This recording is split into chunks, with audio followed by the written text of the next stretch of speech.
Olá, bem-vindos ao quadro. Nesta aula nós vamos falar sobre as características estruturais das bactérias. E vocês já devem saber que as bactérias fazem parte de um reino especial que é chamado de reino Monera.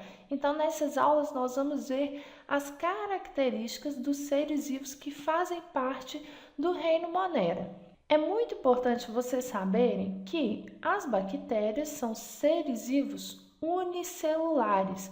E o que significa ser um ser unicelular? Vamos lembrar que uni significa um e celular vem de célula. Então são seres vivos que possuem uma única célula, formados por uma única célula. E a célula bacteriana faz parte de um grupo de células que é muito especial, o grupo de células procariotas. As células procariotas são bem diferentes das células eucariotas. E depois nós vamos listar algumas dessas diferenças. Mas vocês podem também retomar as nossas aulas de citologia, onde nós mostramos quais são as principais características desses dois tipos de células. Mas é importante que vocês saibam que as bactérias são procariotas, possuem células procariotas, ok? E como é então a célula de uma bactéria?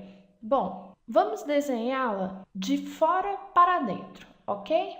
A primeira estrutura que nós vamos observar na célula bacteriana é a parede celular. Essa estrutura é formada por peptidoglicanos e é uma estrutura bem rígida que confere a forma da célula bacteriana e também protege as outras estruturas internas da célula. Mais internamente, aqui, logo abaixo da parede celular, nós temos a membrana plasmática bacteriana. E é muito interessante que essa membrana plasmática também é lipoproteica, ou seja, uma constituição parecida com a das células eucariotas, com a constituição da membrana plasmática das células eucariotas. E aqui na parte de dentro, o que nós temos aqui na parte de dentro, delimitado pela membrana plasmática? Nós temos o citoplasma da célula. Esse citoplasma também é gelatinoso, possui muitos líquidos, muitas substâncias dissolvidas, e aqui no citoplasma existem ribossomos espalhados por toda a parte.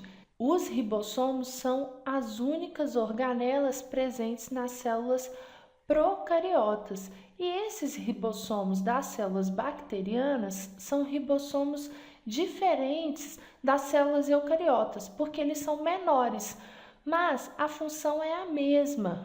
Esses ribossomos são responsáveis pela síntese de proteínas bacterianas e nós vamos entender esse processo de síntese de proteínas nas próximas aulas, ok? O que mais tem numa bactéria? Tá faltando uma coisa aqui, não tá? Material genético. Qual é o material genético de uma célula bacteriana? Bom, as células bacterianas possuem um DNA circular, formando um único cromossomo. E a molécula é tão grande que ela fica assim, enovelado. Esse DNA recebe o nome de nucleóide, que significa em forma de núcleo. Então, aqui na célula procariota, nós não temos um núcleo delimitado. Esse DNA está em contato direto com o citoplasma da bactéria, que é uma das principais diferenças entre as células procariotas e as células eucariotas. Nas eucariotas, nós temos um núcleo delimitado e nas procariotas, não. O material genético fica aqui imerso no citoplasma. Além desse grande DNA, as bactérias também possuem um DNA circular, que é chamado de plasmídio. Os plasmídios não contêm muitos genes e os genes contidos nos plasmídios não são essenciais para a sobrevivência da bactéria, diferente dos genes que estão no nucleóide. Os genes contidos nos plasmídios geralmente conferem às bactérias características que as diferenciam de outras bactérias, por exemplo, a resistência a antibióticos. Mas eles não são essenciais. Outra estrutura que pode estar presente aqui nas bactérias são os flagelos. Os flagelos são longos filamentos proteicos que têm basicamente a função de locomoção. Aqui na base desses flagelos existe um motor e esse motor pode girar até 15.000 rotações por minuto, ou seja, é um motor bem potente, né? E para terminar, nós podemos mencionar que algumas das bactérias possuem uma cápsula externa, que é chamada de cápsula bacteriana. Essa cápsula externa pode ser formada por polissacarídeos, proteínas ou uma mistura dos dois. E em muitas espécies é essa cápsula que dificulta a ação do nosso sistema de defesa. Por quê? Porque ela dificulta a fagocitose da bactéria pelos leucócitos. Muitas bactérias que não possuem essa cápsula são rapidamente destruídas pelo nosso sistema de defesa.